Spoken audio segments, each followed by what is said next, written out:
हम मूल अधिकार के अपने पिछले वीडियो में बेसिक बातों को देखे थे।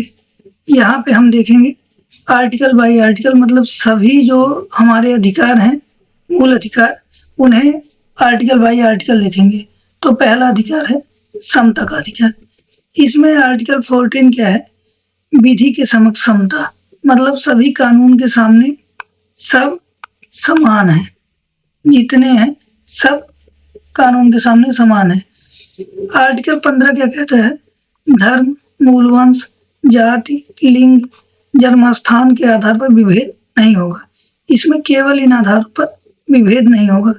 और इसमें क्या कहता है कि सार्वजनिक स्थानों पर इनमें से किसी आधार पर किसी को अपात्र नहीं समझा जाएगा, मतलब किसी को रोका नहीं जाएगा। आर्टिकल 16 में क्या कहता है?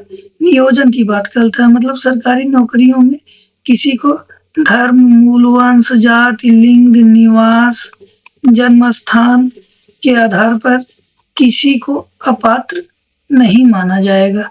आर्टिकल 17 क्या कहता है? अस्पृश्यता के पूर्ण अंत की बात करता है। क्या बात करता है? पूर्ण अंत की। और आर्टिकल 18 क्या कहता है? उपाधियों के अंत की बात करता है। इसमें सेना और विद्या संबंधी उपाधि या सम्मान दिया जा सकता है।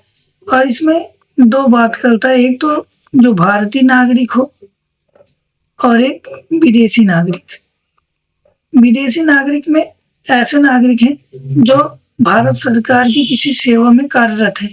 तो जो भारतीय नागरिक है ये तो विदेशों से उपाधि नहीं ले सकते, और जो विदेशी नागरिक हैं ये राष्ट्रपति के सहमति से विदेशों से उपाधि ले सकते हैं। हमारा दूसरा अब अधिकार देखते हैं, स्वतंत्रता का अधिकार। इसमें आर्टिकल 19 देखते हैं। आर्टिकल 19 कहता है व्यक्ति की स्वतंत्रता, संघ बनाने की, सम्मेलन करने की स्वतंत्रता, कहीं भी घूमने की स्वतंत्रता, और क्या कहीं बस जाने की स्वतंत्रता, और क्या कोई व्यवसाय अपनाने की स्वतंत्रता की बात है। आर्टिकल 20 में क्या है? अपराधों की बात करता है। कहता है अगर कोई कानून विद्यमान है, क्या है? कानून कोई विद्यमान है तो ही कोई व्यक्ति, मतलब कानून का अगर विद्यमान कानून का उल्लंघन करता है तभी वह अपराधी माना जाएगा। और इसमें क्या बात करता है? एक तो कहता है कि किसी को अपने विरुद्ध साक्षी नहीं होने के लिए नहीं बाध्य किया जाएगा, मतलब वह अपने विरुद्ध साक्ष्य प्रदान करने के लिए उसे बाध्य नहीं किया जाएगा। और क्या कहता है? एक दंड के लिए, मतलब एक कानून के उल्लंघन के लिए न्यायिक दंड एक ही बार मिलेगा। इसमें न्यायिक दंड की बात करता है कि एक अपराध के लिए एक बार न्यायिक दंड मिलेगा। आगे इसमें क्या कहता है?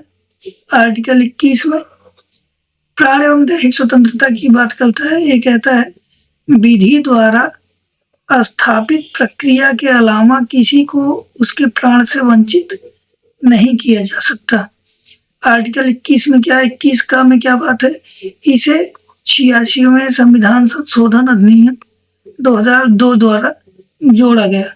इसमें शिक्षा के अधिकार की बात है। 6 वर्ष से 14 वर्ष के बच्चों को निःशुल्क शिक्षा दी जाएगी। आर्टिकल 22 में क्या है? गिरफ्तारी के बारे में है कि किसी को अगर गिरफ्तार किया गया है, सबसे पहले तो उसे कारण बताना पड़ेगा किस लिए गिरफ्तार किया गया है। उसे अपने पसंद के वकील से परामर्श करने का अधिकार होगा। अपने पसंद के वकील से परामर्श करने का अधिकार होगा। और क्या? उसे 24 घंटे के भीतर निकटतम मजिस्ट्रेट के पास क्या होगा? पेश करना होगा। अगला हम अपना अधिकार देखते हैं। अगला अपना अधिकार क्या है? शोषण के विरुद्ध अधिकार। इसमें कहता है मानव का दुर्व्यापार, बलात्श्रम और क्या बेगार नहीं किया जा सकता। और आर्टिकल 24 क्या कहता है? कारखानों आदि में 14 वर्ष से कम उम्र के जो बच्चे होते हैं उन्हें नियोजन में नहीं लगाया सकता, मतलब कारखाने में उन्हें नौकरी नहीं दी जा सकती। अगला हमारा अधिकार क्या है? धर्म की स्वतंत्रता का अधिकार। इसमें क्या है? अंतःकरण को मानने का और आचरण और प्रचार करने का, अपने धर्म का आचरण और प्रचार करने का अधिकार होगा। सबको स्वतंत्रता होगी। और आर्टिकल 26 क्या बात करता है? धार्मिक कार्यों के प्रबंध की स्वतंत्रता।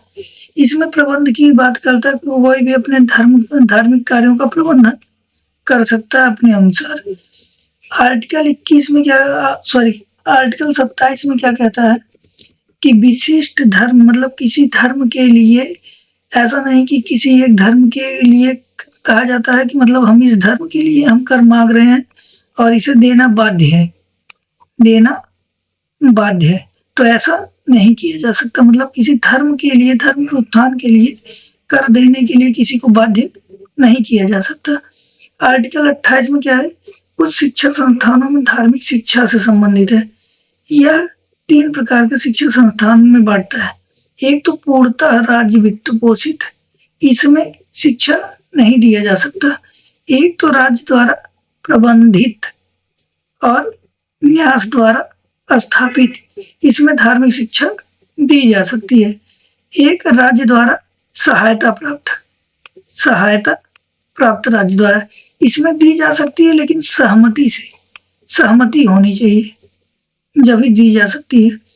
हमारा 5वां अधिकार क्या है? संस्कृति और शिक्षा संबंधी अधिकार।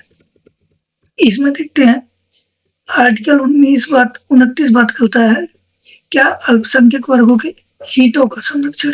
इसमें उनकी अपनी भाषा, लिपि, संस्कृति का वो संरक्षण कर सकते हैं अल्पसंख्यक वर्ग।